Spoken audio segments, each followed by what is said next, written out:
Va. Bien, gracias a Dios. Vamos a continuar.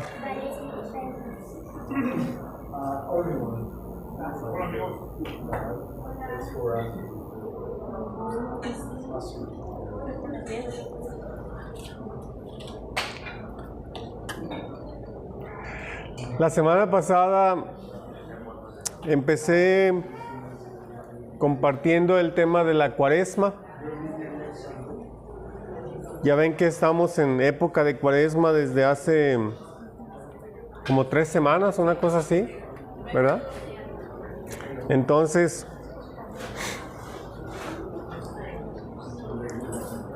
mi tema la semana pasada se llamó polvo, arco, oscuridad.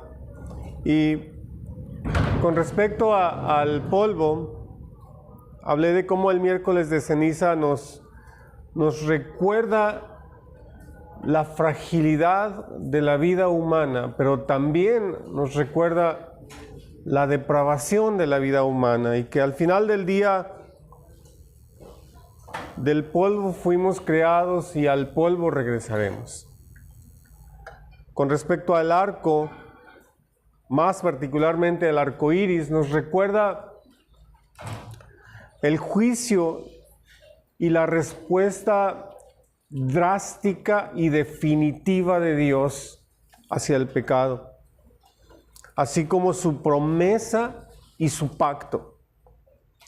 Hablando de juicio y promesa, terminó en un diluvio, su juicio y su respuesta, hacia el pecado, terminó en un diluvio devastador sobre la humanidad de aquel entonces. Y hablando de la promesa y el pacto, nos promete Dios y hace un pacto de que eso que sucedió en el diluvio no volvería a suceder y que, contrario a esto, en un futuro vendría alguien sobre quien recaería el castigo por el pecado de la humanidad, sobre quien Dios derramaría su ira sobre el pecado, por causa del pecado. Y este sería el prometido, el amado de las naciones, como es descrito en la Escritura, y él firmaría un pacto eterno de perdón a favor nuestro. Hablando de la oscuridad, y hablamos de una etapa un episodio en la vida de Abraham en el capítulo 15 de Génesis. Hablando de la oscuridad, eso nos recuerda de cómo Jesús enfrentó nuestro pecado, cómo Jesús lidió con nuestra condenación, cómo el justo murió por los injustos, cómo el que es vida enfrentó la muerte y el que es luz fue hundido en la más terrible oscuridad, y así nos compró un nuevo destino y un lugar en la presencia del Padre por la eternidad. Hoy, continuando todavía con el tema de la Cuaresma, el subtema es el león, la Pascua y el Rey. Todo tiene que ver con la Cuaresma.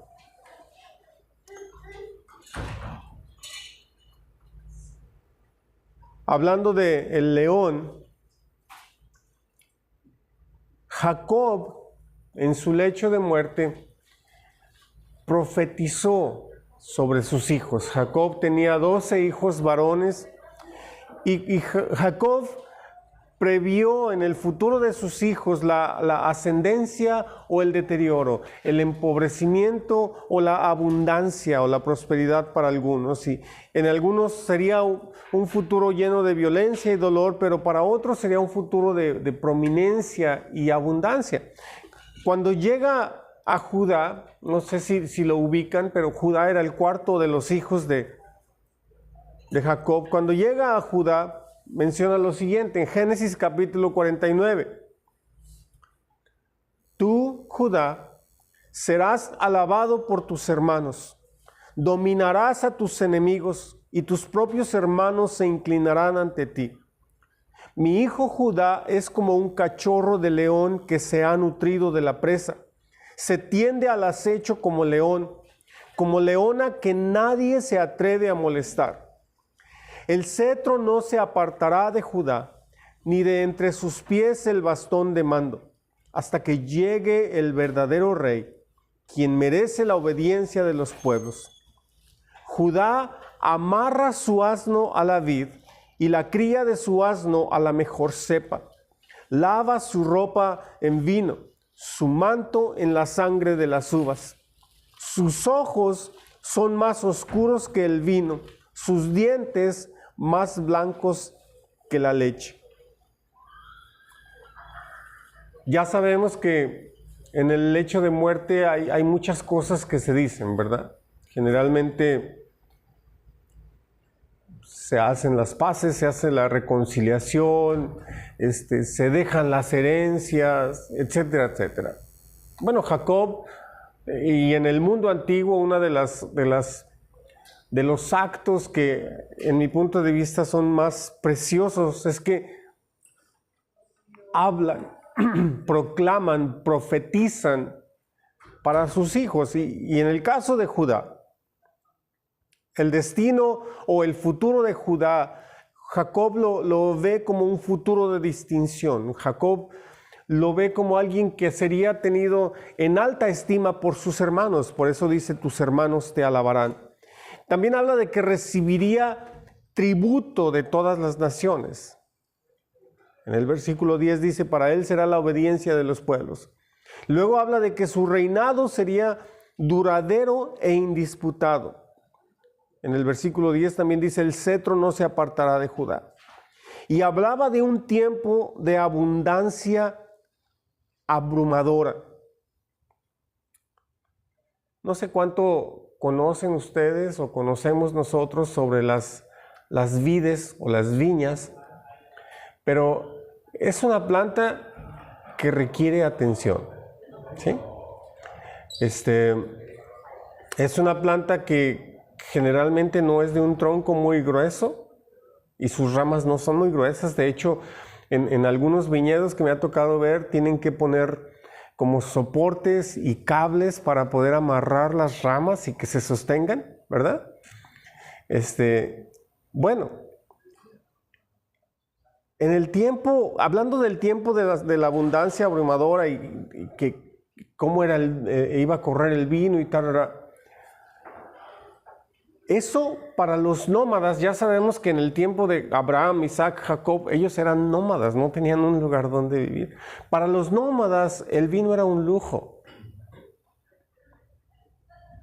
Pero Jacob profetiza una abundancia tal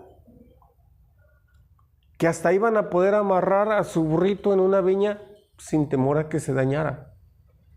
Que iban a poder lavar sus ropas en vino. Obvio, no, literalmente no estaba hablando de eso, pero estaba hablando de una abundancia grande.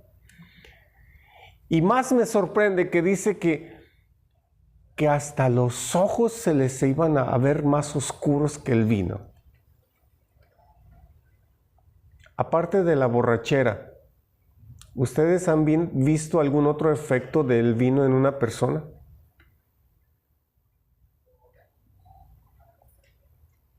Al caminar.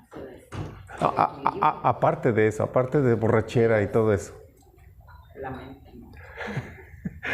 Hace años me tocó estar en Chile, de hecho en un par de ocasiones. Ya saben que los chilenos son conocidos por su producción de vino. Y en las dos ocasiones que he estado allá ha sido para eventos, para conferencias o así.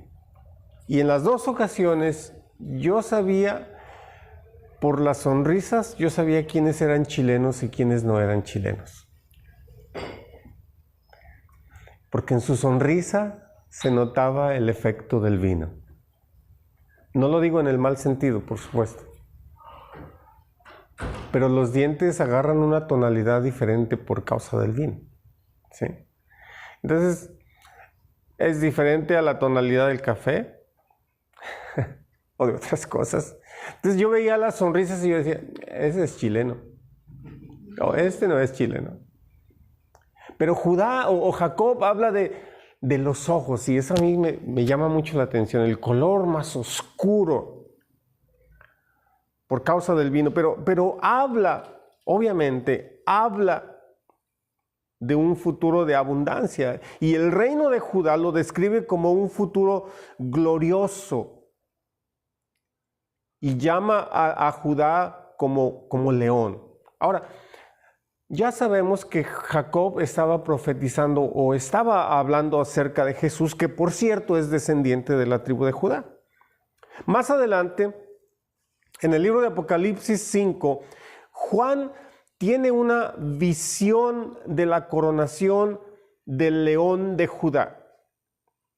Sin embargo, esta visión es un tanto contradictoria, contrastante con la visión de un cordero inmolado. En el lenguaje hebreo, para los hebreos es muy común usar figuras que se contraponen, que se yuxtaponen, que se empalman, y que aunque hable de una figura, muestra otra. Por ejemplo, habla del león y nos muestra un cordero. Habla de la muerte, pero nos enseña la vida. Habla de perder la vida, pero nos habla de ganarla. ¿Recuerdan que Jesús dijo, si alguien quiere ganar su vida, tiene que ponerla primero? Y son palabras que para nuestra cultura y nuestra forma de expresión tiene uno que analizarla 2 veces para poder captar el significado. Juan, en el capítulo 5 de Apocalipsis, tiene una visión, ve el trono de Dios, y en el trono de Dios se habla de un rollo que es escrito por los 2 lados, y luego un ángel, un gran ángel, así lo describe, pregunta, ¿quién podrá abrir el libro? ¿Quién podrá abrir el rollo y destapar sus sellos? Y dice allí que no se encuentra a nadie.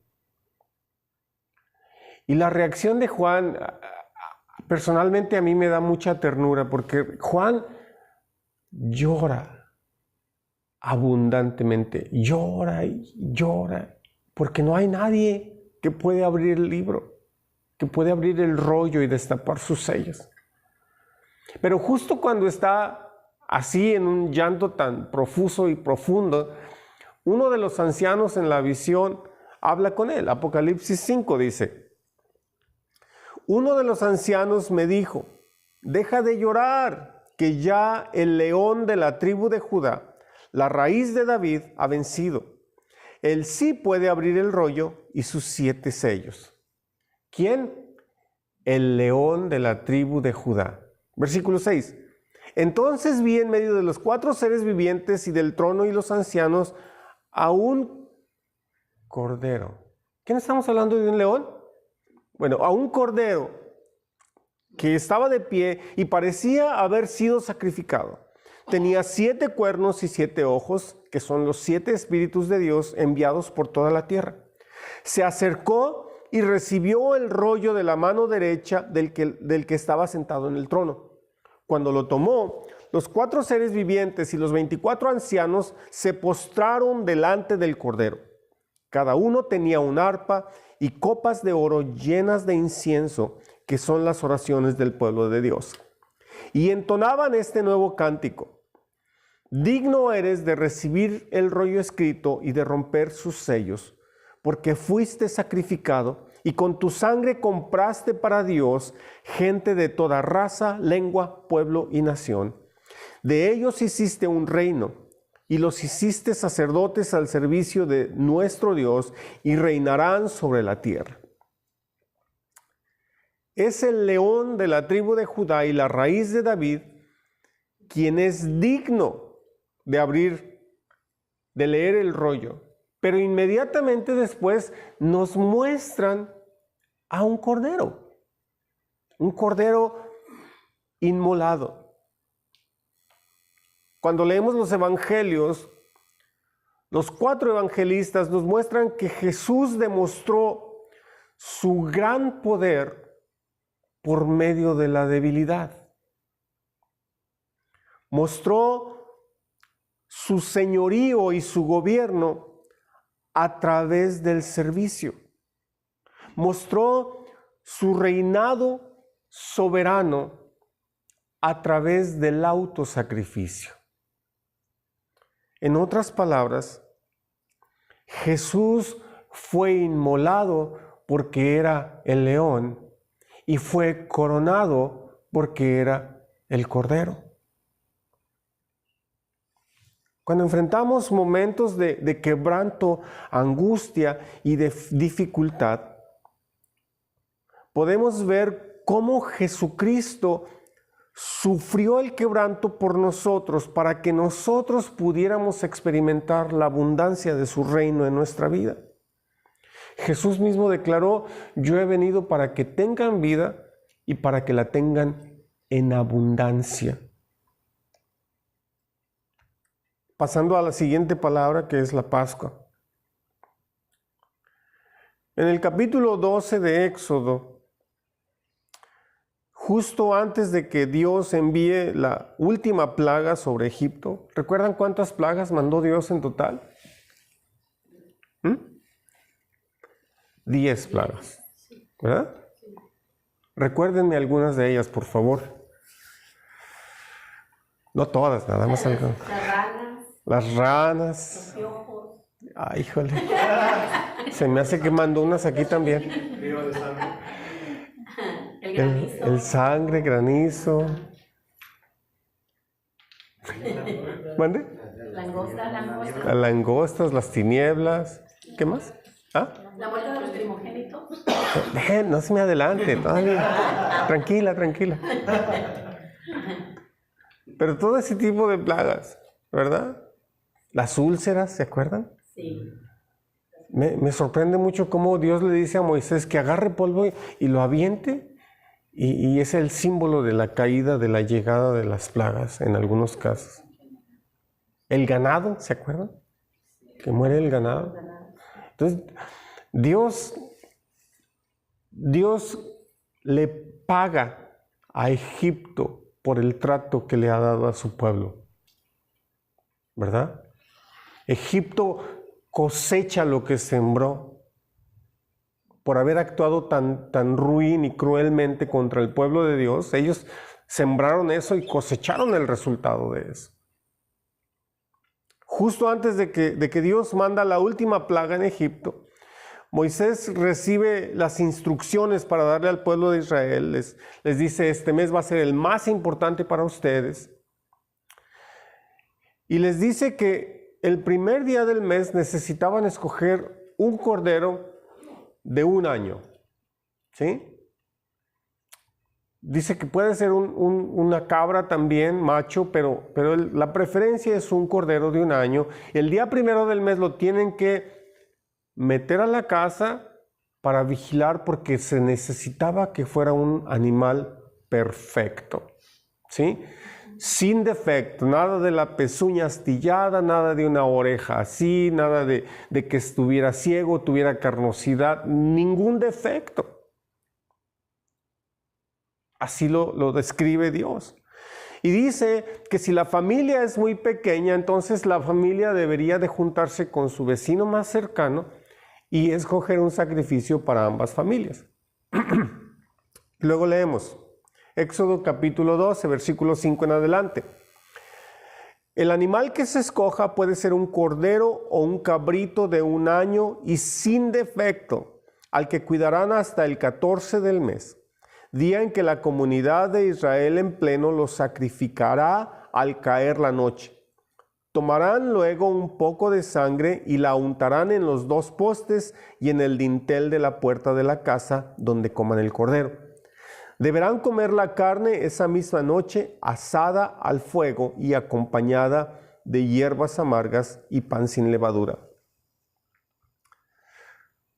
La víctima o el sacrificio debería de ser sin defecto, y durante los 14 días previos al sacrificio, la familia tenía que estarlo observando, vigilando. Siempre pienso en Jesús. Jesús fue arrestado ilegalmente de noche. Para las 9 de la mañana ya había enfrentado Jesús 4 juicios. ¿Sí? el Sanedrín, el consejo, el sacerdote y el suegro del sumo sacerdote. Ya lo habían juzgado 4 veces. En la mañana, a primera hora, se lo llevan a Pilato, es la 5ª vez. Pilato lo manda con Herodes, es la 6ª vez. Herodes lo regresa con Pilato. Pilato vuelve a decir, es que yo no hallo ninguna falta. 7 veces Jesús es juzgado. Jesús es examinado y encontrado sin defecto. Igual que el Cordero de la Pascua tenía que ser sin defecto, Jesús es encontrado sin defecto. Más adelante Pedro dijo, quien no pecó ni se encontró engaño en su boca. Es la naturaleza del sacrificio que Dios pidió para el rescate de la humanidad, en el caso de la Pascua, para el rescate de los primogénitos. Y ese relato de la Pascua comienza con la salida de ellos de Egipto y de la esclavitud. Para ellos, en muchos sentidos, la Pascua para los judíos es la historia central del Antiguo Testamento y tiene el propósito de hablar profundamente al pueblo de Dios, en el caso de ellos y en el caso de nosotros como pueblo de Dios también. Por un lado, este es un recordatorio de que a menos que Dios intervenga en nuestra vida y nos cubra, si Dios no lo hace, entonces estamos igual que todas las demás personas en las mismas condiciones.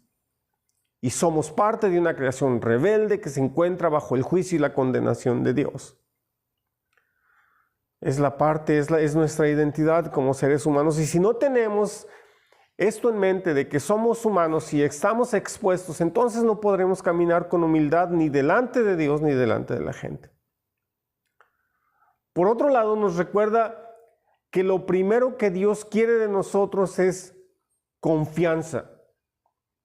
Que confiemos en que Dios es misericordioso, que confiemos que Dios cuida de nosotros, que confiemos que Él desea salvarnos y no condenarnos. Si no, ¿para qué habría venido Jesús si no quisiera salvarnos? Por eso Jesús se encarnó. Dios quiere que nuestras vidas demuestren en los actos de obediencia nuestra confianza en Él. En el caso del pueblo de Israel, su forma de demostrar su confianza en Dios era marcando los postes con la sangre. En el caso de nosotros, es recordando la muerte salvífica de Jesús. Cada vez que celebramos la mesa del Señor, cada vez que damos gracias por el sacrificio de Jesús, cada vez que reconocemos nuestra necesidad de perdón y que ese perdón lo podemos encontrar generosamente en el Señor. La pregunta para nosotros es, ¿qué es algo que caracteriza nuestra vida? La gente que está a nuestro alrededor,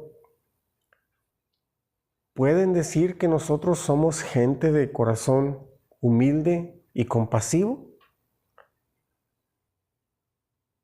¿Estamos en nuestra forma de vivir, estamos expresando nuestra confianza en Dios o simplemente vivimos abrumados por afanes, abrumados por desconfianzas de unas y de otras?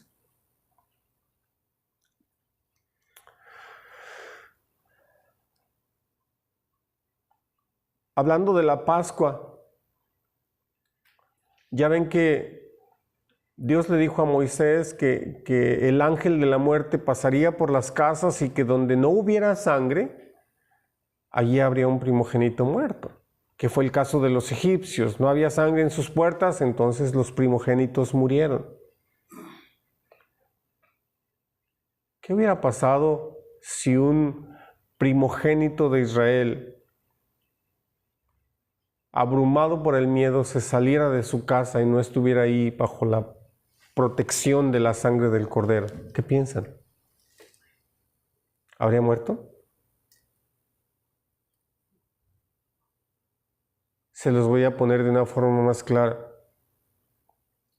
Quienes no creyeron en lo que Noé estaba predicando de subir al arca para librarse del diluvio y prefirieron quedarse fuera del arca, ¿qué pasó con ellos?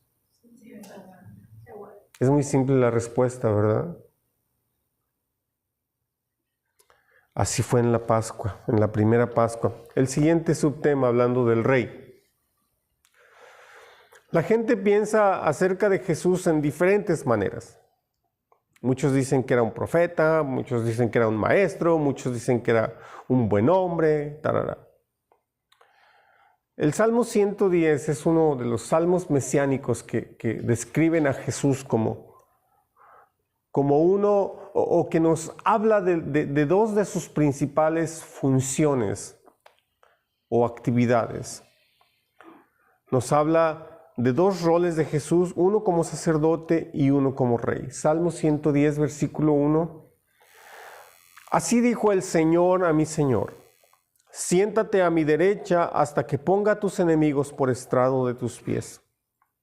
Que el Señor extienda desde Sión el poder de tu cetro. Domina tú en medio de tus enemigos. El Señor ha jurado y no cambiará de parecer. Tú eres sacerdote para siempre, según el orden de Melquisedec. En este salmo, que está hablando de Jesús, no está hablando de un rey terrenal, describe a un rey que es sin igual en poder y en autoridad. Describe a un rey que está sentado a la derecha de Dios en el lugar de más alta autoridad. Describe a un rey que tiene garantizada la victoria sobre sus adversarios y que gobierna a sus súbditos de manera que los súbditos les sirven voluntariamente, con cariño. Habla de un rey que destroza a los reyes que se oponen, que en este caso estamos hablando del pecado, de la muerte, de la enfermedad, de los espíritus malignos, hablando de Jesús. Porque cuando Jesús resucitó de entre los muertos, leemos en los evangelios que 40 días después ascendió a la presencia del Padre. 40 días. Y se le devolvió su lugar original a la mano derecha del Padre. Su resurrección fue una reivindicación de su condición como Hijo de Dios y de su coronación como el Rey legítimo sobre la creación. Jesús derrotó el poder del pecado, de la muerte y del diablo. Jesús actualmente es el Rey que tiene todo poder y toda autoridad para protegernos de todo mal, de toda maldad, y merece nuestra completa lealtad y fidelidad. En las clases que compartimos los jueves en la Colonia Progreso, las últimas semanas, son como 6 semanas más o menos, el enfoque fue en el tema general se llama el gran plan de Dios, y parte de ese gran plan de Dios fue mostrarle a los estudiantes el poder de Jesús sobre la muerte, sobre la enfermedad, sobre la naturaleza, sobre la creación y sobre los espíritus malos. Ayer tuvimos la oportunidad, Leti y yo, de orar por una de las estudiantes, una niña de 12 años, que apenas hace un par de semanas me di yo cuenta que es diabética, tiene 12 años. Hace como 3 semanas, que por primera vez tuvo ese diagnóstico. No oficial, pero fue desafortunadamente confirmado en los siguientes días. Su mamá la había llevado al médico una y otra vez y nada. Fue a nuestra clínica y Anael inmediatamente la envió para que le hicieran estudios. Ese día traía 376 de glucosa. 12 años tiene la niña. Ayer hablamos con ella, Leti y yo, una vez más, y le dije, ¿cuál fue tu último índice de glucosa? Dijo, 160. La mitad de bien. oramos por ella. Fue muy evidente que Dios tocó su salud. Fue muy evidente. Le pregunté qué había sentido mientras orábamos y dijo, se quedó pensando, no sabía cómo describirlo y dijo, sentí como que mi cuerpo vibraba. Fue muy padre, ¿no? Sus ojos estaban así temblando mucho, mucho, mucho. Y yo espero en estos días que vienen tener noticias de cómo Dios ha estado trabajando en su vida. Pero volviendo al tema del rey, hablamos de Jesús nos demostró su poder sobre todas las cosas. Todo, poder y autoridad. Pero además, en este salmo que acabamos de leer, nos muestra a Jesús como un rey sacerdotal. Si recordamos, las funciones de los sacerdotes era ofrecer sacrificios y oraciones por el pueblo. Jesús viene y se ofrece a sí mismo como el sacrificio perfecto por los pecados de la humanidad. Me encanta cuando Jesús dice, nadie toma mi vida, yo mismo la pongo y la vuelvo a tomar. Voluntariamente Jesús se ofrece como el sacrificio por nuestros pecados. Y además Jesús es descrito como un sacerdote según la orden de Melquisedec, quien es descrito como el mayor de todos los sacerdotes. Además, cuando Jesús asciende al trono del Padre, más adelante en el libro de los Hebreos, en el capítulo 7, versículo 25, dice que Jesús vive perpetuamente para interceder por nosotros como nuestro sumo sacerdote. Jesús nos viste con vestiduras santas, Jesús nos viste de su justicia y por medio de él podemos acercarnos al trono de Dios. Jesús es el león de Judá, sacrificado como león y coronado como cordero. Jesús es nuestra Pascua, perfecto, santo, inocente, sin pecado. Jesús es quien untó su propia sangre sobre los postes y el dintel de nuestra vida para protegernos y salvarnos del ángel de la muerte. Jesús es rey y sacerdote, y su reino no tendrá fin, y cada día intercede por nosotros por la eternidad. Oremos. Señor, gracias por tus planes perfectos. Has planeado todo a la perfección, Señor, y tu plan, una vez más, nos ha demostrado que es, como tú lo dijiste, para bendecirnos, para hacernos el bien. Tu plan de dar tu vida a cambio de la nuestra, tu plan de venir como la luz del mundo para alumbrar nuestra vida. Gracias, Jesús, por dar tu vida a cambio de la nuestra. Gracias porque tú eres el león de Judá, tú eres nuestra Pascua, pero también eres el Rey siervo. Tú declaraste, no vine a ser servido, sino a servir y a dar mi vida en rescate por muchos. Y así lo has hecho.